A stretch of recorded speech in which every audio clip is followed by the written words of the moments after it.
Chapter 6. The Little House. Foolish Toodles was standing like a conqueror over Wendy's body when the other boys sprang armed from their trees. "You are too late," he cried proudly. "I have shot the Wendy. Peter will be so pleased with me." Overhead, the Tinker Bell shouted, "Silly," and darted onto the hiding. The other did not hear her. They had crowded round Wendy, and as they looked, a terrible silence fell upon the wood. If Wendy's heart had been beating, they all would have heard it. Slightly was the first to speak. "This is no bird," he said in a scared voice. "I think this must be a lady." "A lady," said Toodles, and fell trembling. "And we have killed her," Nib said hoarsely. They all whipped off their caps. "Now I see," Curly said. "Peter was bringing her to us." He threw himself sorrowfully to the ground. "A lady to take care of us," said one of the twins, "and you have killed her." They were sorry for him, but sorrier for themselves, and when they took a step nearer them, they turned from him. Toodles' face was very white, but there was a dignity about him now that had never been there before. "I did it," he said, reflecting. "When ladies used to come to me in dreams, I said, 'Pretty mother, pretty mother,' but when at last she really came, I shot her." He moved away slowly.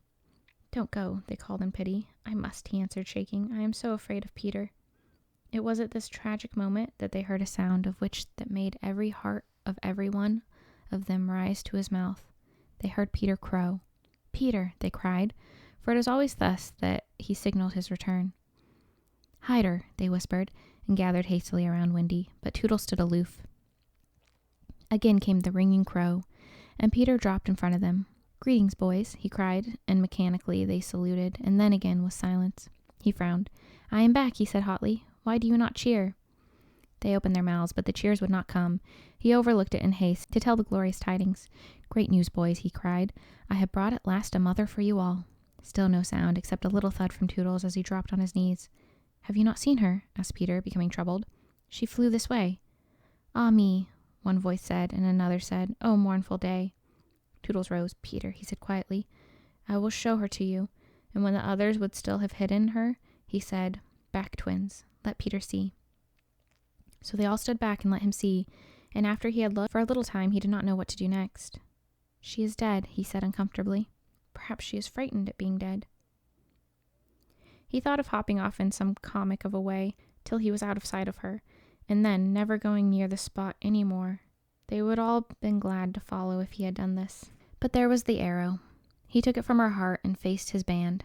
"Whose arrow?" he demanded sternly. "Mine, Peter," Toodles said on his knees.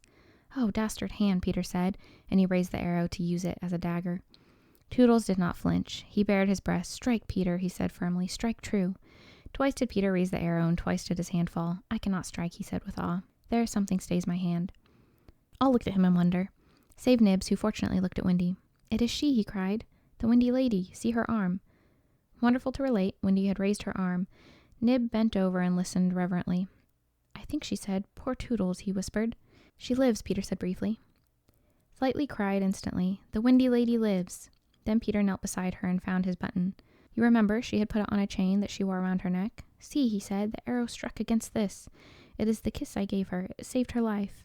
"I remember kisses," slightly interposed, quickly. "Let me see it. Aye, that's a kiss." Peter did not hear him. He was begging Wendy to get better quickly, so that he could show her the mermaids. Of course, she could not answer yet, still in a frightful faint. But from overhead came a wailing note. "Listen to Tink," said Curly. "She is crying because the Wendy lives." Then they had to tell Peter of Tink's crime, and almost never had they seen him look so stern. "Listen, Tinker Bell," he cried. "I am your friend no more. Be gone from me forever." She flew onto his shoulder and pleaded, but he brushed her off, not until Wendy again raised her arm, and he relented sufficiently to say, "Well, not forever, but for a whole week." Do you think Tinker Bell was grateful to Wendy for raising her arm? Oh dear, no. Never wanted to pinch her so much. Fairies indeed are strange, and Peter, who misunderstood them best, often cuffed them. But what do with Wendy in her present delicate state of health? "Let us carry her down into the house," Curly suggested. "Aye," said Slightly. "That is what one does with ladies." "No," Peter said. "You must not touch her. It would not be sufficiently respectful." "That," said Slightly, "is what I was thinking." "But if she lies there," Toodles said, "she will die." "Aye, she will die," Slightly admitted. "But there is no way out." "Yes, there is," cried Peter. "Let us build a little house around her." They were all delighted. "Quick," he ordered. "Bring me each of you the best of what we have. Gut our house. Be sharp." In a moment they were as busy as tailors. The night before a wedding. They scurried this way and that, down for the bedding, up for the firewood, and while they were at it, who should appear but John and Michael? As they dragged along the ground, they fell asleep standing, stopped, woke up, moved another step, and slept again. "John, John," Michael would cry, "wake up! Where is Nana, John, and Mother?" And then John would rub his eyes and mutter, "It is true, we did fly." You must be sure they are very relieved to find Peter. "Hello, Peter," they said. "Hello," replied Peter amicably, though he had quite forgotten them. He was very busy at the moment measuring Wendy with his feet to see how large a house she would need. Of course, he meant to leave room for chairs and a table. John and Michael watched him. "Is Wendy asleep?" they asked. "Yes." "John," Michael proposed, "let us wake her and get her to make supper for us." But as he said it, some of the other boys rushed carrying branches for the building of the house. "Look at them," he cried. "Curly," said Peter in his most captainy voice. "See that? These boys help us in the building of the house." "Aye, aye, sir." "Build a house," exclaimed John. "For the Wendy," said Curly. "For Wendy?" John said aghast. "Why, she is only a girl." "That," explained Curly, "is why we are her servants." "You? Wendy's servants?" "Yes," said Peter, "and you also. Away with them." The astonished brothers were dragged away to hack and hew and carry. "Chairs and a fender, fireplace first," Peter ordered, "and then we shall build a house around them." "Aye," said Slightly. "That is how a house is built. It all comes back to me." Peter thought of everything. "Slightly," he cried, "fetch a doctor." "Aye, aye," said Slightly at once, and disappeared, scratching his head, but he knew Peter must be obeyed, and he returned in a moment wearing John's hat and looking solemn. "Please, sir," said Peter, going to him, "are you a doctor?" The difference between him and the other boys at that such time was that they knew it was make-believe, while to him, make-believe and true were exactly the same thing. This sometimes troubled them, as when they had to make believe that they had had their dinners. If they broke down in their make-believe, he rapped them on the knuckles. "Yes, my little man," Slightly anxiously replied, who had chapped knuckles. "Please, sir," Peter explained, "a lady lies very ill." She was lying at her feet, but Slightly had the sense not to see her. "Tut, tut, tut," he said. "Where does she lie?" "In yonder glade." "I will put a glass thing in her mouth," said Slightly, and he made believe to do it. While Peter waited, it was an anxious moment when the glass thing was withdrawn. "How is she?" inquired Peter. "Tut, tut, tut," said Slightly. "This has cured her." "I am glad," Peter cried. "I will call again in the evening," Slightly said. "Give her beef tea out of a cup with a spout to it." But after he had returned the hat to John, he blew big breaths, which was his habit of escaping from a difficulty. In the meantime, the wood had been alive with the sound of axes. Almost everything needed for a cozy dwelling already lay at Wendy's feet. "If only we knew," said one, "the kind of house she likes best." "Peter," shouted another, "she is moving in her sleep." "Her mouth opens," cried a third, looking respectfully into it. "Oh, lovely. Perhaps she is going to sing in her sleep," said Peter. Wendy, sing the kind of house you would like to have."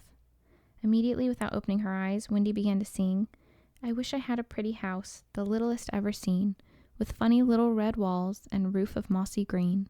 They gurgled with joy at this, for by the greatest good luck the branches they had brought were sticky with red sap, and all the ground was carpeted with moss. As they rattled up the little house, they broke into song themselves. "We've built the little walls and roof and made a lovely door, so tell us, Mother Wendy, what are you wanting more?" "To this," she answered greedily. "Oh, really next I think I'll have gay windows all about, with roses peeping in, you know, and babies peeping out." With a blow of their fist they made windows and large yellow leaves with the blinds. "But roses, roses," cried Peter sternly. Quickly they made believe to grow the loveliest roses up the walls. "Babies." To prevent Peter ordering babies, they hurried into song again. "We've made the roses peeping out, the babes are at the door. We cannot make ourselves, you know, 'cause we've been made before." Peter, seeing this to be a good idea, at once pretended that it was his own. The house was quite beautiful, and no doubt Wendy was very cozy within, though of course they could no longer see her. Peter strode up and down ordering finishing touches. Nothing escaped his eagle eyes, just when it seemed absolutely finished. "There's no knocker on the door," he said. They were very ashamed, but Toodles gave the sole of his shoe, and it made an excellent knocker. Absolutely finished now, they thought. "Not a bit of it. There's no chimney," Peter said. "We must have a chimney." "It certainly does need a chimney," said John importantly. This gave Peter an idea. He snatched the hat off John's head, knocked out the bottom, and put the hat on the roof, and the little house was so pleased to have such a capital chimney that, as if to say thank you, smoke immediately began to come out of the hat. Now really and truly, it was finished. Nothing remained to do but knock. "All look your best," Peter warned them. "First impressions are awfully important." He was glad no one asked him what first impressions are. They were all too busy looking their best. He knocked politely, and now the wood was as still as children. Not a sound to be heard except from Tinker Bell, who was watching from a branch and openly sneering. What the boys were wondering was, would anyone answer the knock? If a lady, what would she be like? The door opened and a lady came out. It was Wendy. They all whipped off their hats. She looked properly surprised, and this was just how they had hoped she would look. "Where am I?" she said. Of course, Slightly was the first to get his word in. "Wendy, lady," he said rapidly. "For you we built this house." "Oh, say you're pleased," cried Nibs. "Lovely, darling house," Wendy said, and they were the very words they had hoped she would say. "And we are your children," cried the twins.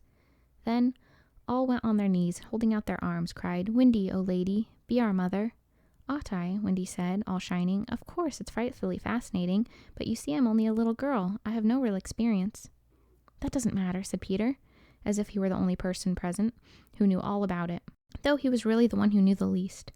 "What we need is just a nice motherly person." "Oh dear," Wendy said. "You see, I feel that is exactly what I am." It is, they all cried. "We saw it at once."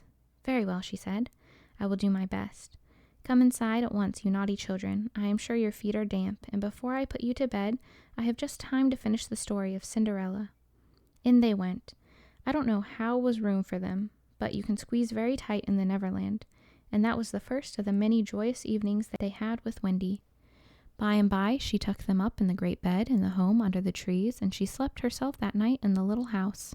And Peter kept watch outside with a drawn sword, for the pirates could be heard carousing far away, and the wolves were on the prowl, and the little house looked so cozy and safe in the darkness, with a bright light shining through its blinds, and the chimney smoking beautifully, and Peter standing on guard. After a time he fell asleep, and some unsteady fairies had to climb over him to make their way home. Any of the other boys obstructing the fairy path at night, they would have mischiefed.